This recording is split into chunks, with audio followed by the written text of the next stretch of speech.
Hello and welcome everybody. Thank you so much for joining the SPE Geothermal Datathon 2023. This is the kickoff meeting for the competition. So we've been doing boot camps before this kickoff meeting to prepare you for the challenge. And this meeting will go through some of the key asks from the Datathon and how you will submit your results for the Datathon. So moving on to the agenda. So we'll have some welcome from SPE Data Science and Engineering Analytic Technical section, uh, where I and Sushma Bhan will go over what is SPDS CATS stands for and what are we trying to do here. Then we'll go over problem introduction and data description by Mei Song Yan. She's going to talk about what the problem origination is coming from and what kind of data is available. Then for Datathon specifically, Apurva is going to go through the description of the problem. And then after that, we'll move on to competition logistics by Ben. And we'll have some time after to answer questions. And you can always reach out to us on Slack or email just to get quick answers to your questions. So with that, I'm going to move on to the next slide. Before we go jump into the description and the details of the Datathon, I just wanted to say a few words about our sponsors. Project Inner Space, they are our platinum sponsors for this event, and they are also the organizers for Pivot 2023, which is going to be announced pretty soon. So Pivot is a multi-day event, virtual event focusing on geothermal. So they are our key partners in this event for this year. And we also have I2K Connect. So I2K Connect is also a gold sponsor for this year, and they are also providing a lot of help and support for this event. So these kind of events are never possible without good support from industry. So we really wanted to appreciate all our sponsors. So in 2023 Geothermal Datathon, we have 137 participants right now. And as you can see from the plot, from the map, it's we have a very good distribution from all over the world. You are representing 21 countries currently. So this is, I think, it's a big achievement, and we are very excited to see this diverse group of attendees for the Datathon. So thank you so much, and congratulations to all of you to be part of this event. Thank you so much. Before we move on to this year's Datathon, I just wanted to recognize what we did last year. So this SP Geothermal Datathon is a continuation of what we had last year. Last year we had Pivot 2022 SP Datathon, which was a completely virtual event, same as this event. And the topic was very similar to what we are doing in this event, but in 2022 we had less information available, so that the data science problem that we posed was more based on artificial data that we generated from simulations. So in this year's event, you can get actual data sets and you can do more detailed analysis for the Utah Forge project. Just wanted to recognize the winners for the last year's event, which Team Naturals from Stanford, Sarah Sausan and Lutfan Hafiza and Mohammed Ali Zurban. So these guys were the champions of last year's event, and I think they are participating in this year's event too. So you have good competition. So I wish all of you guys all the best. And I'm gonna hand it over to Sushma Bhan. She's the chair for SP Data Science and Engineering Analytics Technical Section. And Sushma, over to you. Thanks, Pushpesh. And again, very hearty welcome to everybody. I know people are coming from different countries. We already have about 50 participants. So again, welcome. And I just want to highlight that this event wouldn't have been possible without few initiators before I go to the collaboration. And this was due to our technical director, Silvio Levescu, Kevin, Luke, Andy, and also Pushpesh. I just had to point that out. It was perseverance and lots of effort that went to bring other members. So first and foremost, I just want to say that, yeah, I'm very privileged and honored that from Data Science and Engineering Analytics Technical Section, which just got formed in August, but it has had been sort of in some other form available in SPE. We were very excited to join and collaborate with Utah Forge, Department of Energy. And as you saw, There was already some preceding work done. Then SPE Gulf Coast section, it is one of the most formidable chapters based in Houston and Americas. And many of the members are members of both Gulf Coast section and DSCATS. Geothermal technical section, from where we have many of the experts, including Sylvia himself. SPE Sustainable Development technical section. And from the committee, again, I just want to say that we had a great team. Andy Adnabs, John Bowden, Ben Cassidy, Luke Frash, Apurva Gala, Kevin Jones, Sylvia Livescu, Rahul Menon Bilnur, Midya Galivia, Garth Neldrit, and again, this is global. So Garth is from, for example, UK, Horace Porles, Rishi Singh, Utkarsh Sinha, Alex Valdez Perez, Lee Song Yang, and last but not the least, Pushpesh. And I feel very privileged to be able to, join and support this event. Just from the data science and engineering analytics, we often hear now that data is the new oil, and data science and engineering analytics is such a formidable lever that every business recognizes. It has a huge potential to enable all the processes. Here we are talking about the geothermal space. To expedite results, we can do it quickly, having the right tools, software, data, and also optimize costs and resources. As we talk about automation, AI, the potential is just humongous. But coming from data science and engineering analytics technical section, I would say, that we were very fortunate as we joined this event that it offers expertise. We have many members, as you see from the names, who bring their insights and knowledge from their experiences from the major companies, service companies, software companies, and so forth. And experience, but most important, I would say, is they're very enthusiastic volunteers. So they have teamed up, and we're very proud that they teamed up with Department of Energy. We found, as you saw the names, just phenomenal people who are scientists and researchers to support this Datathon. And also we have, as a technical section, been able to share some of this information as we are doing through this event, but through other means.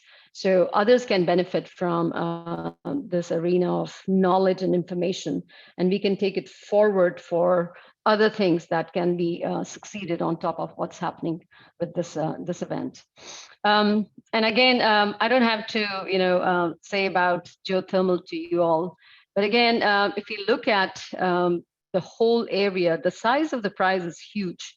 Having read about it, geothermal, again, instead of electrical energy, it reduces the greenhouse emissions. So it is environmentally friendly, and at least by 90%.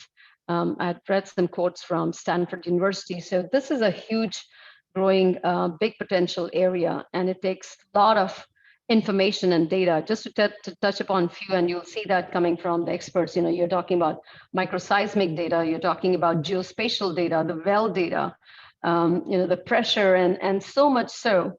So it is very exciting, not only the data, the innovation, the technologies that are used to make all this doable. So, and the decision making, how do you make the right decision, which well, where to drill, how do you do it in a safe, secure, and environmentally friendly manner?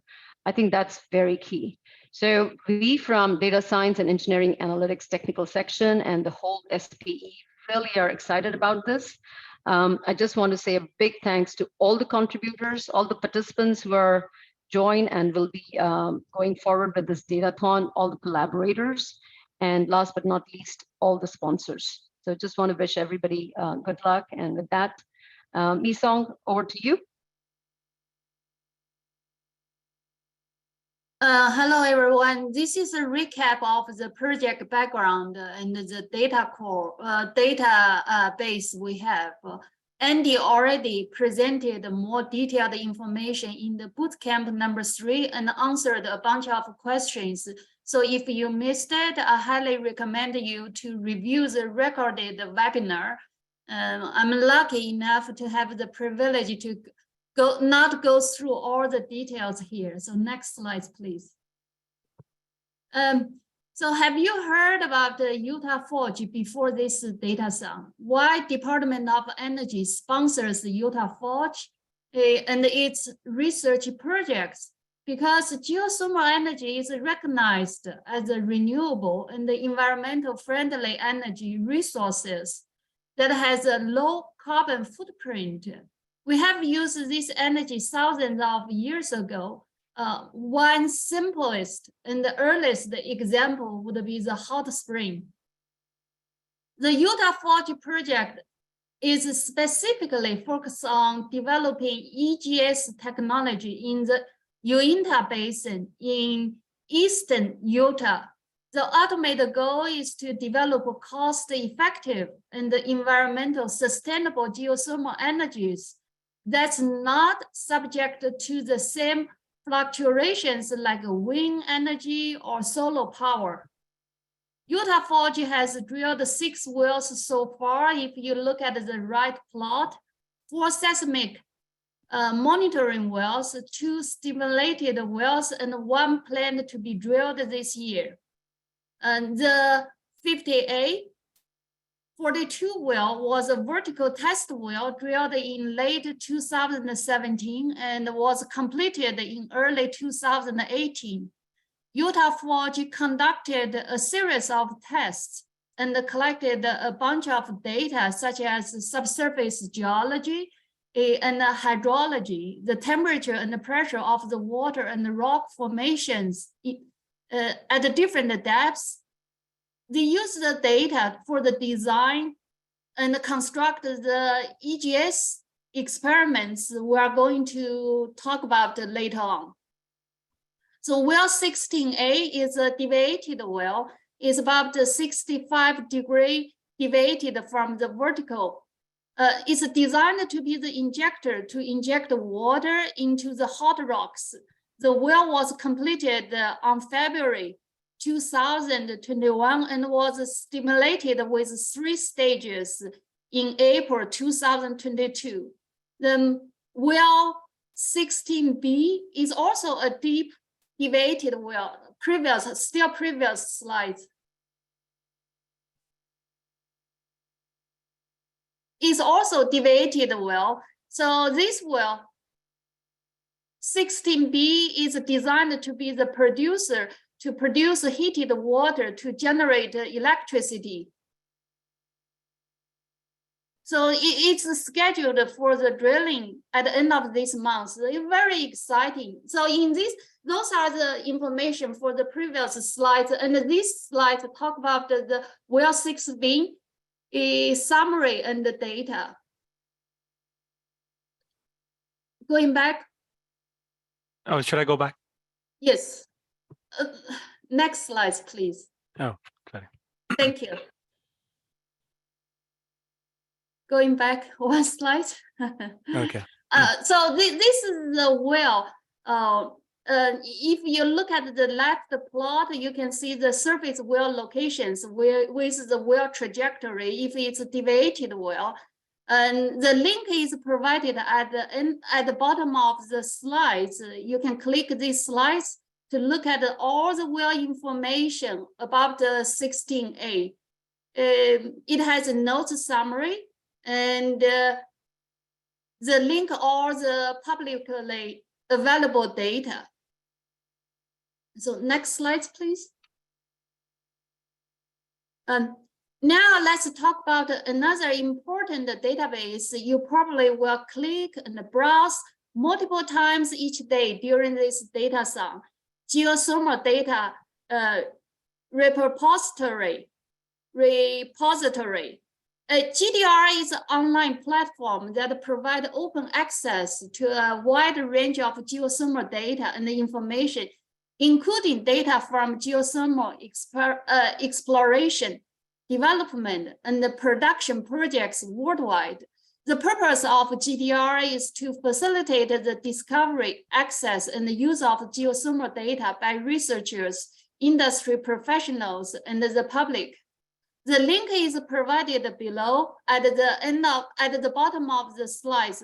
Currently, it has almost 2007 gigabyte data. You can use this site to search and find the publicly available information you could use for your Datathon. If you have any further questions, Andy is the expert to get his inside advice. We also have a Slack channel for you to post your questions. Now you are familiar with all the fancy gadgets you could have for the Datathon. Apuva will talk about what we want you to achieve during this Datathon. Thank you, Ms. Ang.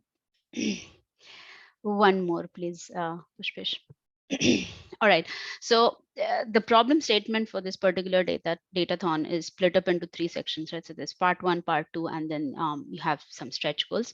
But before I jump into the problem statement, right, just want to sort of give a bit of context to the overall problem here.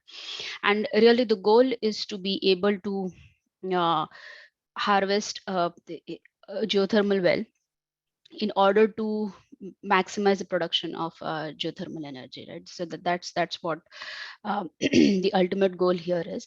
And to be able to maximize, sorry, the production, there are 2 critical requirements that need to be optimized, right? One is you have to be able to maximize the surface area for heat exchange. And then the second one is the connectivity that you have between the producing well and the injection well has to be such that maximum heat transfer is enabled. Right? So you have to be able to establish reliable hydraulic connections between the wells. Now, given this context, right, one of the things that becomes extremely important, and which is the second part of this problem statement, so I'm going a little bit backwards, but bear with me a little bit, is that you want to be able to optimize the placement of this production well in order for you to optimize the 2 pieces of critical requirements that I just mentioned, maximizing the surface area for heat exchange, as well as making sure that there is well-established connectivity for hydraulic transfer of the heat. So now usually the way this works is the ultimate goal is obviously what is the placement, what is the optimal placement of a production well, right? But before we can reduce that, there are a few steps that have already taken place, right? Which is kind of what Andy, the data that Andy was pointing to really represents, and the context that Maysong was just giving really all go to the same thing. Is basically you have 3 seismic monitoring wells, and along with that there is an injection well, the 16A injection well. And what the injection well is basically is that this well goes through multiple stages, or has gone through multiple stages, or to be precise 3 stages of stimulation. And the idea is the stimulation, the reservoir stimulation, actually results in fractures that enhance the existing fractures, so that the goal being that you want to be able to maximize the surface area for heat transfer. So the stimulation actually results in these fractures, and that then will be the vehicles to transfer the data from the production well. So given that the well has been stimulated in 3 different stages, the next step becomes, okay, now that you have these fractures and you are able to figure out where the fractures are, how would you decide where the production well should be placed? And that is by optimizing the connectivity between these fracture planes to be able to establish hydraulic connections between the 2 wells. So I know I went a little bit backwards, but I hope that gives everyone a context of what is the ultimate goal here, and what are the previous stages that have been already conducted in order for us to be able to maximize the heat production. So with that context, now let me just talk about the 2 parts, the 2 major parts of the datathon, and then I'll also talk about sort of the stretch goal of the datathon. So what we are going to start off with is that, given the microseismic reference catalog that was developed from the 3 monitoring wells that surround the current injection well, which is 16A, how do you take this seismic event data and actually identify the fracture planes in 3D that provide the best fit to the microseismic data for each of the 3 simulation stages.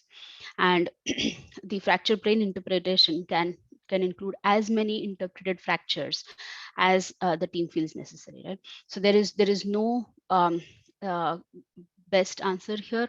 What the goal here is to be able to take this microseismic data and figure out what is the most optimal interpretation of fracture planes.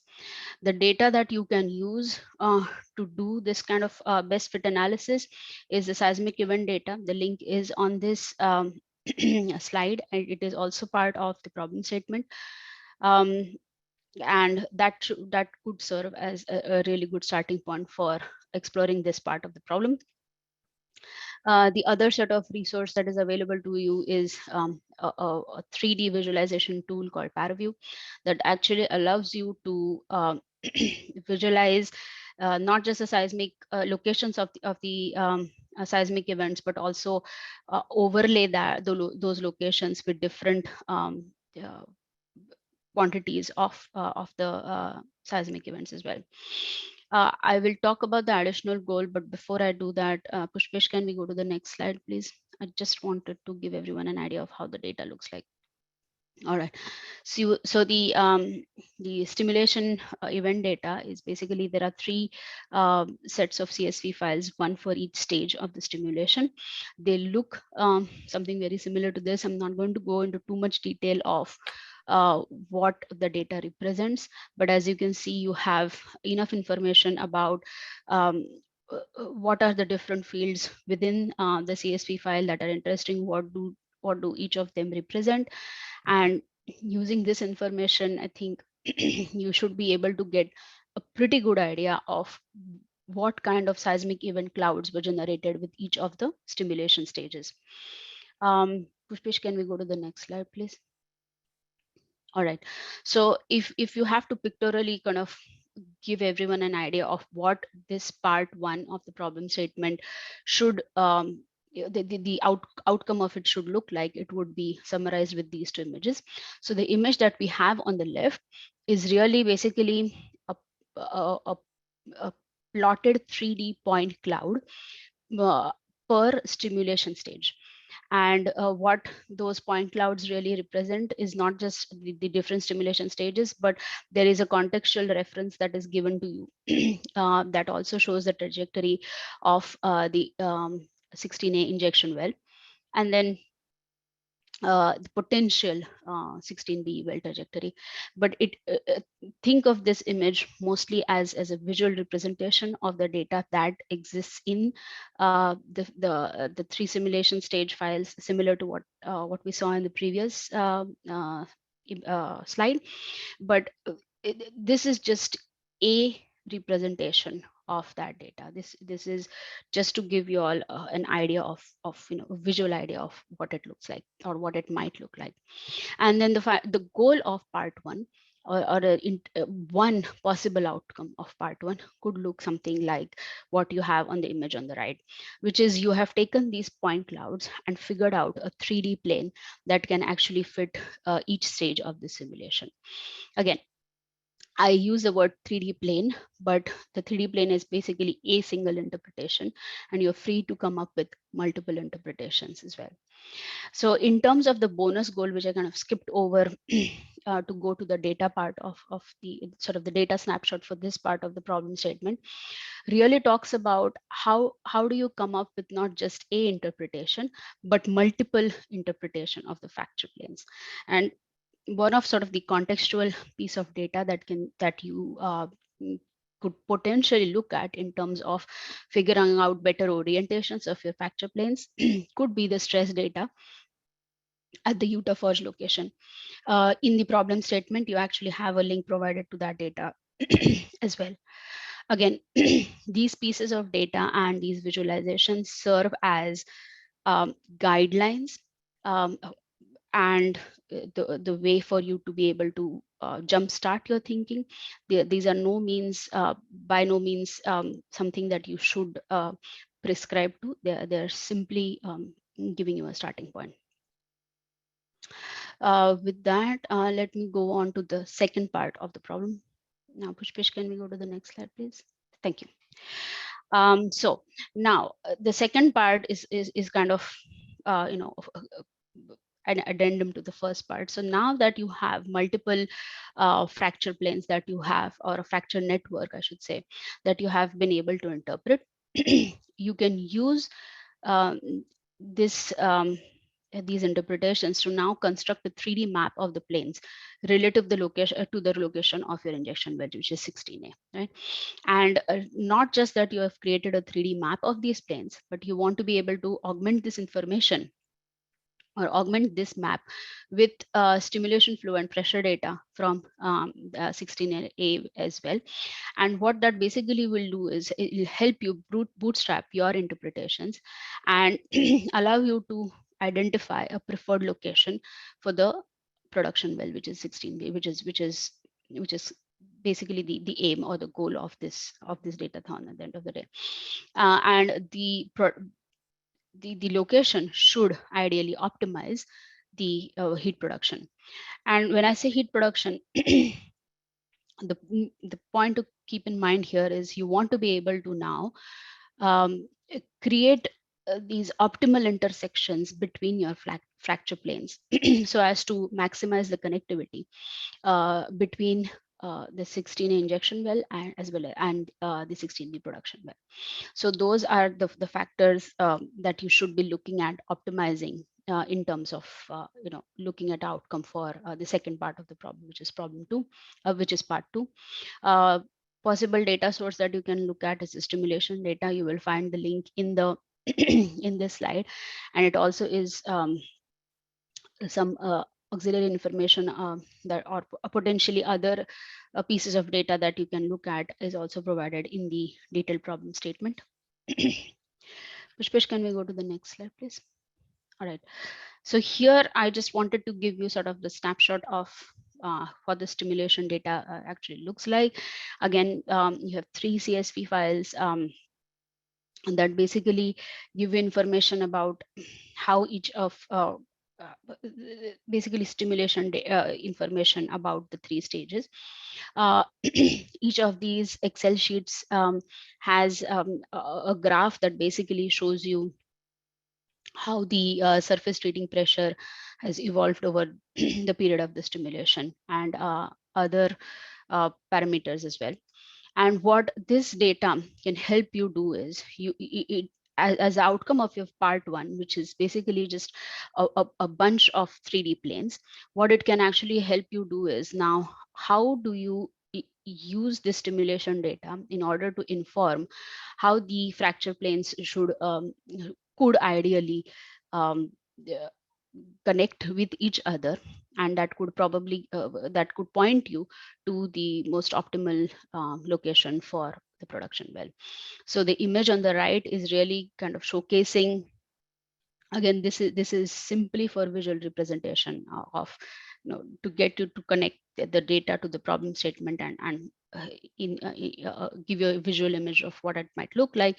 But essentially you have this image kind of provides you a context of how the fracture planes are interacting with each other and intersecting in the 3D space, and relative to not just the injection well, but the green, blue, and magenta are providing you sort of with different potential locations of your 16B production well.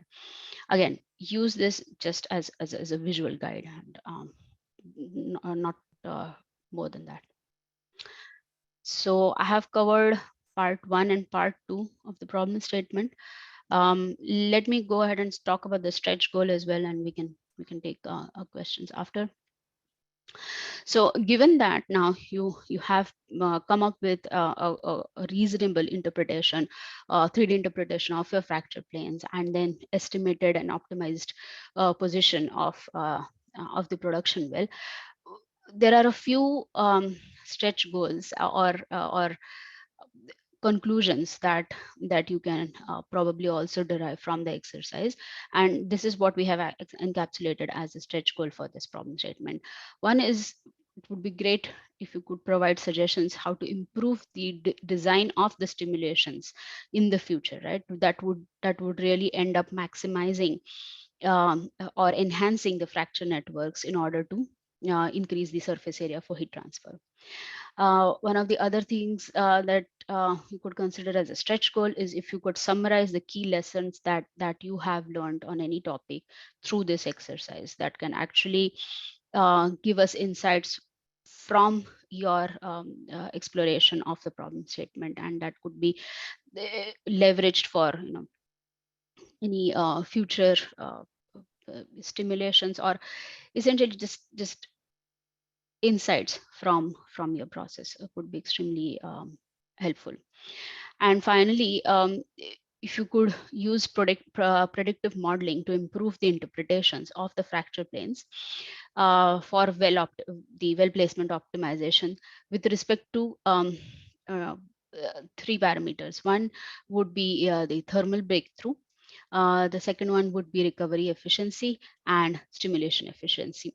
So this is really going one step further into the predictive space and saying, given the outcomes of problems, part one and part two of the problem, can I now take this information and try to inject other auxiliary information to go ahead and improve the interpretations further. There are links that are available to other resources, predictive modeling libraries in the actual problem statement as well, that you can use to sort of jumpstart your thinking. Is again, a lot of these resources, other than the data that are provided to you, are really to get you guys thinking in the right direction. And so I would urge you not to use them as anything but starting points for your problem solving process. With that, I think I'm going to close out this section, and I suppose we can take questions at the end once Ben goes through the logistics. Yes. Over to you, Ben. Thank All you. right. I'm Ben Cassidy, and I am one of the event coordinators for the Datathon. And I'll be talking to you about all the logistics requirements and recommendations. So first and most importantly, for networking and team creation and communication with participants, we've created a Slack channel. A lot of y'all are probably already aware of this. You use this to network, introduce yourself, communicate with organizers, and ask any questions you have. Join the Slack if you haven't already. There's going to be a link at the end of this presentation to join. And if you're still having trouble, you can email Pushpash or me or one of the other event organizers, and we can get you connected to Slack.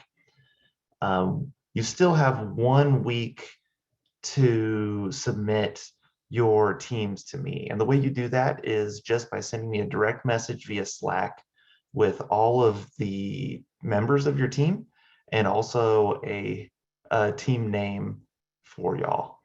So we have 8 teams so far. Since we have 137 participants, I think there should be a fair number more teams out there that are ready to be made. So you still have 1 week. Go ahead and send me those teams.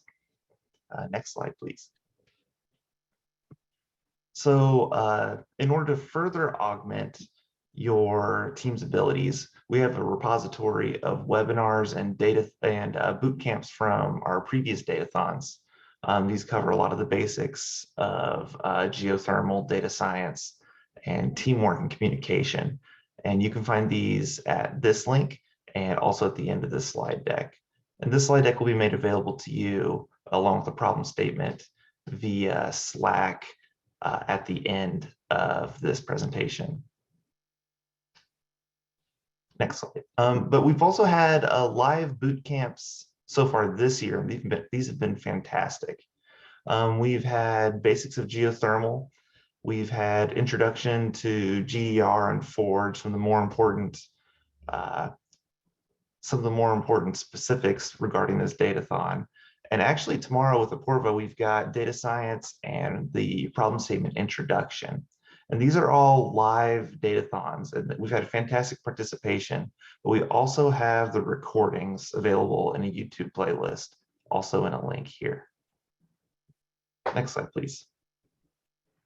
So once your team has completed the datathon to their satisfaction and they're ready to submit, we have 4 deliverables that must be completed in order for a team submission to be judged. First, there's a 15-minute pre-recorded video presentation. Probably what you'll end up doing is by recording a PowerPoint slide deck and posting it as a YouTube unlisted video. So you can just send us a direct link via email to that YouTube video along with the PowerPoint slide deck. We're also going to need a fracture realization file, and that template will also be shared following this presentation, and a README file describing everything that you did in regards to data manipulations and interpretations and so on. So those submissions will be due on June 9th, 2023 by the end of day. And because it takes a little bit of time to put a presentation together, I recommend that you start getting it ready by about June 2nd is what I would recommend. Next slide, please. All right, so this year, we are fortunate enough to have some great sponsors. So we have 4 levels of prizes that might change. The first place team will be the Project Interspace Geothermal Champions, and they'll receive $3,500 among the whole team. Second prize will be $2,500. Third prize will be $1,500, and fourth prize will be $500. Of course, all cash prizes will be subject to local laws regarding transferability and taxation, but all winners will individually get a certificate and official SPE recognition. So the way that each submission will be judged is going to be split 4 ways. Part 1 and part 2 that Apoorva was talking about will both be worth 40% of the total score. The stretch goals for both parts together are going to be worth 10%, and the quality of deliverables is going to be 10% as well. And quality of deliverables is going to be understandability of workflow. How well can we follow your thought process? How well did you show us the work that you did? And yeah. So I think that basically covers most of the things I have to say. Of course, if there's any questions, you can ask at the end of the presentation. So get fired up. Our competition starts now. Thank you, Ben. I think, so as Ben mentioned, we'll share some of the files like problem scope document, this presentation deck, the recording of this meeting after this meeting. But now I think we can take some questions. Let me stop my screen share. Okay. Ben, you wanna read it? Some questions from the chat? You bet. So Jeff Bailey asked, this is in regards to one of the example, I think part 1 from Apoorva, is X the easting and Y the northing. So that was in, if I remember right, the example data for part 1. Okay. All right. So I think the way I will answer this question is a little less straightforward, which is to say that I would ask you to go to the problem statement. And in the problem statement, actually, there is a reference, a paper that has been referenced. And that paper actually talks about step by step how those images were generated, how the data was used to generate those images. And that will give you more information about exactly what you're asking for. Again, please keep in mind those images, those references that you have been provided as a part of the problem statement is just a starter, a starting point, right? So use them with that caveat in mind, please. So Israel Momo asked, aside from the, basically where is the data and where can we get access to the seismic and stimulation data? So I think I can take that question. So we'll have links to the geothermal data repository here in this presentation, and that's where you're going to have access to a lot of that data. Also, if you need further information for that, I'd recommend watching the recording of Andy Adams' bootcamp this year, Introduction to GDR. He really walks you through how you can access that data. And if you want more of a larger overview of Forge itself, so you can understand what that data means, I'd recommend going to the Forge OpenEI wiki. Ma'am, there was a question from Ahmed. He had his hands up. Yeah, thank you. So my question is, when you talk about well placement, do we need to run fracture models, or what are you expecting from that? Like, because well placement cannot really be based only on the fracture existing. Yes, that's true. So the way the problem has been laid out, right, is you in the part one of the problem statement, you will come up with an interpretation of the fracture planes, right? Okay. So not just the positions, but also the orientations and so on. But now this forms one piece of the input to your problem, right? The final goal is to optimize the location of well 16B. So the fracture plane interpretation is a set of information that you would build on, and you would augment that with interpretation about the actual stimulation design of that was used for the injection well, and use that as a constraint on top of your interpretation, and use those two pieces of data to be able to optimize the position of the production well. What are we going to use to run the models? So that is completely up to you guys, how you decide to solve the problems, what tools. In the data science bootcamp that we have tomorrow, I will talk about a little bit about the algorithms that you could possibly look at to do both those sets of problem solutions. But in terms of the models that you want to finally you use, I think that is a call that we are expecting you to make and figure out. Okay. And really, that's something we're looking forward to as well. Thank you. I think just to answer Israel's question, Sarah, if you're asking about the resources, we'll share that problem statement. It's a detailed document, 3-page document, which will have links to different links for all the data sources and all the other resources that Apurva mentioned in her description.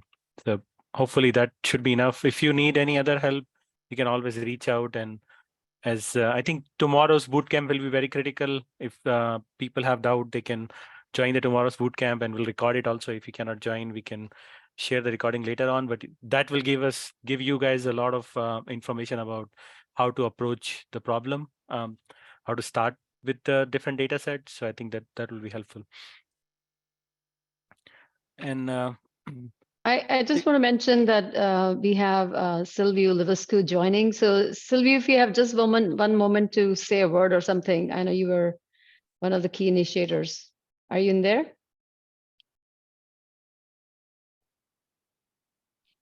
He just joined in, so I was just saying. no problem. Yeah, there he is. Silvio, can you unmute? He can join otherwise later. I saw Israel's question. This is Mason, and my understanding for your question is you're asking whether we could use other resources, data resources from a subsurface point of view. If that's your question, I would think that's totally fine, because to me, when I look at this Datathon, the first thing came to my mind is really about the fracking design and the fracture population, how to simulate that one. And the fracturing technology is not brand new in the oil and gas industry. We fractured the well long time ago when we had the water flood, when we tried to complete the well. There are tons of fracture database or stimulation database in unconventional world, but when you use that part of a data source as a reference to your design, to your model, for model to build your model to simulate and forecast the result, you need to be sure it's correlated enough, it's analog enough. Then carefully reference the data you used to generate your model. Then I think it should be fine. I'd say one comment from Jeff. He's asking about whether 16V drilled before we complete the datathon. Yeah, 16V will be drilled before we complete the datathon, but I think our hope is to utilize this knowledge that we'll gain through the datathon. Maybe we can use it for next fractures, but 16V will be drilled before we finish the datathon. And I see one more important question from Jishan for are we allowed to use open source simulators or any licensed softwares? I would not recommend using licensed software because licensed software, if you're using from your work, they have their own limitations and like, so I would recommend only using open source tools that you can officially use without getting into any data sharing or IP conflict. So our recommendation is to always go for open source tool. Professional tools are good, but then it makes judging also hard because we don't have access to all the same kind of tools. So please stick to the open source tools. Another question Francis asked about the teams. Have you split the team? So Francis, we don't want to create teams because everybody has their own comfort level. So we recommend you to just, there are a lot of people who have posted on Slack about looking for teammates. They're open for making teams. So I would recommend you to just go there and you can just directly contact people in Slack and just create your own team. That will be better. That way you'll have probably better chemistry. So that's why we kind of stay away from creating a team. I think there is another question that we missed, Pushpesh, I think from Bilal. How do we define the optimal condition here? Is it just from the technical points of view, or do we have economic assumptions to consider? Well, currently in the problem statement, it's mostly from a technical point of view, but I'm probably not the best person, so I might call on no, I think Andy probably.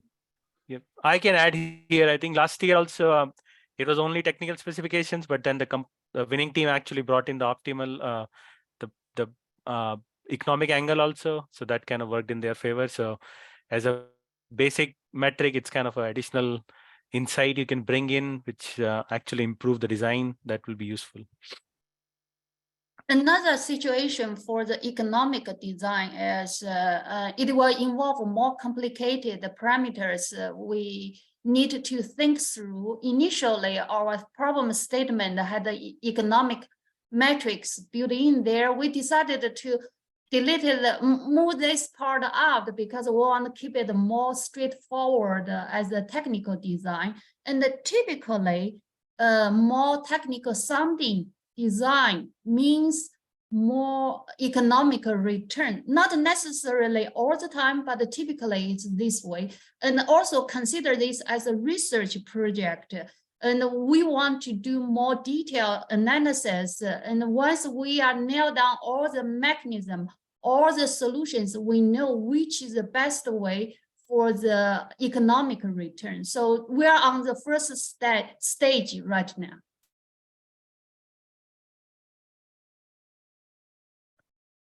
I hope I answered your question on economic part. Yes. Okay. Was there a hand up? I thought I saw a hands up or no. Okay.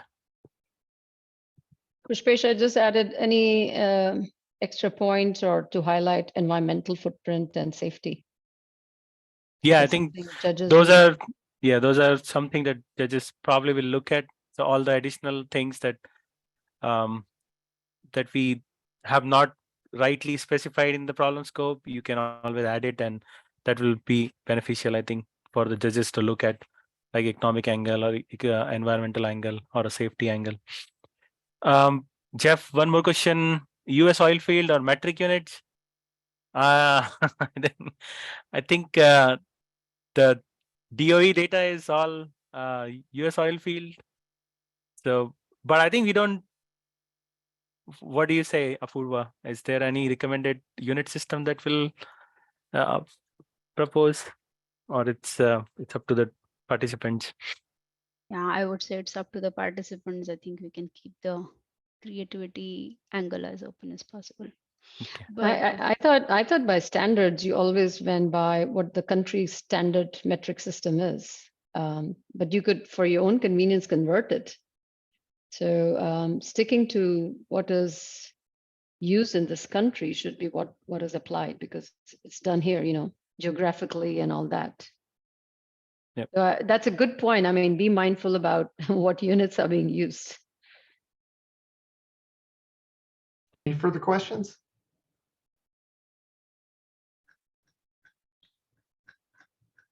Okay. So I think if there are no further questions, we can close the session. But again, thank you so much for joining this, and we'll share all the links that we mentioned.